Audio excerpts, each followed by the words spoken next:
और अब उस घटना की बात करते हैं जिससे सिर्फ उत्तराखंड ही नहीं, देवभूमि नहीं बल्कि पूरा देश हिल गया था। उत्तराखंड के बहुचर्चित अंकिता भंडारी हत्याकांड में पूर्व मंत्री के बेटे पुलकित आर्य समेत 3 लोगों को अदालत ने उम्र कैद की सजा सुनाई है। पुलकित के अलावा उसके 2 कर्मचारी सौरभ भास्कर और अंकित गुप्ता को भी सजा सुनाई गई है। कोटद्वार की कोर्ट ने इस केस में 2 साल 8 महीने के बाद फैसला दिया है। अंकिता की हत्या 18 सितंबर 2022 को की गई थी। रिसोर्ट के मालिक ने ही उसकी हत्या कर दी थी। क्या हुआ था उस वक्त और उसके बाद से अब तक, ये रिपोर्ट देखिए।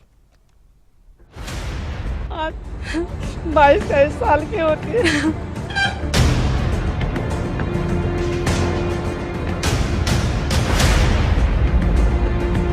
एक रिसोर्ट, एक लड़की और राज की वो रात जिसने पूरे उत्तराखंड को झकझोर कर रख दिया। इस केस में आया है 2 साल 8 महीने के इंतजार के बाद अदालत का फैसला। अंकिता भंडारी हत्याकांड में पूर्व मंत्री के बेटे पुलकित आर्य समेत 3 को उम्र कैद की सजा सुनाई गई है। कोटद्वार कोर्ट ने पुलकित आर्य के अलावा 2 कर्मचारी सौरभ भास्कर, अंकित गुप्ता को उम्र कैद के साथ 50,000 रुपए का जुर्माना लगाया है। 302 में आजीवन कारावास और 50,000 रुपए जुर्माना न देने की उसमें 1 वर्ष का अतिरिक्त साधारण कारावास और आजीवन कारावास, कठोर कारावास होगा। 201 में 5 वर्ष का सजा और 10,000 रुपए का जुर्माना न देने के उसमें 2 माह का अतिरिक्त कारावास। 354 क में पुलकित आर्य को 2 वर्ष का कठोर कारावास और 10,000 रुपए जुर्माना। 10,000 रुपए जुर्माना न देने के आवास में 1 माह का अतिरिक्त कारावास। अभी पुलकित आर्य पे अनैतिक देह व्यापार अधिनियम की धारा 5(1) ग में 5 वर्ष का कठोर कारावास और 2,000 रुपए का जुर्माना न देने के उसमें 2 माह का अतिरिक्त कारावास। 19 साल की थी अंकिता भंडारी। एक सपना लेकर ऋषिकेश आई थी। अंकिता ऋषिकेश के वंत्रा रिसोर्ट में रिसेप्शनिस्ट का काम करती थी। 18 सितंबर 2022 की वो काली रात जब अचानक अंकिता गायब हो गई। पिता ने गुमशुदगी की रिपोर्ट दर्ज कराई। फिर शुरू हुआ एक ऐसा खुलासा जिसने सबको हिला कर रख दिया। पुलिस ने रिसोर्ट के मालिक पुलकित आर्य से पूछताछ की तो बताया कि अंकिता मानसिक दबाव में थी और उसे घुमाने ऋषिकेश लेकर गए थे। रिसोर्ट का मालिक पुलकित आर्य पूर्व मंत्री का बेटा, सत्ता का रसूख, लेकिन इंसानियत से कोसों दूर। पहले तो उसने कहानी गढ़ी कि अंकिता मानसिक दबाव में थी, लेकिन रिसोर्ट में लगे सीसीटीवी फुटेज ने इस कहानी को झूठा साबित कर दिया। सीसीटीवी फुटेज में सामने आया कि रिसोर्ट से 4 लोग निकले लेकिन वापस 3 लौटे।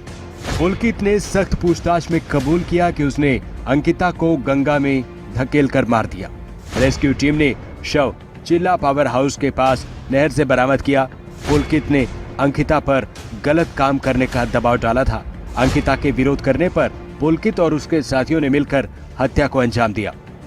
जांच में ऐसे सबूत सामने आए जिसने महिलाओं की सुरक्षा, सम्मान को लेकर सवाल खड़े किए।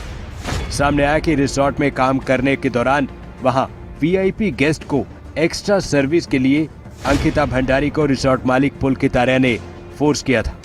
अंकिता ने ऐसा करने से साफ इनकार कर दिया और विवाद यहीं से शुरू हो गया। उत्तराखंड ही नहीं बल्कि देश में यह मुद्दा छाया रहा। अंकिता की हत्या के बाद गुस्साई भीड़ ने पुलकित आर्य के रिसोर्ट में आग लगाई थी। ये तस्वीरें उसी दौरान की है। उत्तराखंड की घटना तब सुर्खियों में आई जब इसमें कुछ वीआईपी का नाम जुड़ा। इस हाई प्रोफाइल केस में कई मोड़ आए। 500 पेज की चार्जशीट दाखिल की गई, 97 गवाह पेश किए गए। पुलकित आर्य एक रिसोर्ट का मालिक नहीं था, ये नेता का बेटा था। सत्ता के गलियारों में जिसकी पहचान थी, नाम पुलकित आर्य था। पुलकित के पास सत्ता की ताकत थी। उसी ताकत के दम पर वो सब कुछ दबा देना चाहता था, अंकिता की चीख भी और सच भी। 19 साल की मासूम बेटी जिसने सपने देखे थे, उड़ान भरने की चाह थी, लेकिन हवस और सत्ता की गठजोड़ ने उसकी जान ले ली। बेटी तो चली गई, लेकिन माँ बाप ने हार नहीं मानी। हर तारीख, हर सुनवाई, हर गवाही के साथ उन्होंने अपनी पीड़ा को सब्र में बदला। गांव से लेकर अदालत तक हर मोर्चे पर लड़ाई लड़ी। सत्ता, पैसे, रसूख के सामने झुके नहीं, डटे रहे, क्योंकि सवाल सिर्फ एक बेटी का नहीं था, सवाल इंसाफ का था। हम माता पिता का हौसला बढ़ाना। आज 22-23 साल की होती है। अब 2 साल की लंबी लड़ाई के बाद माता पिता की आंखों में आंसू हैं, लेकिन इस बार दर्द के नहीं, इंसाफ के हैं। देहरादून से राव शफात अली के साथ ब्यूरो रिपोर्ट, खबरें अभी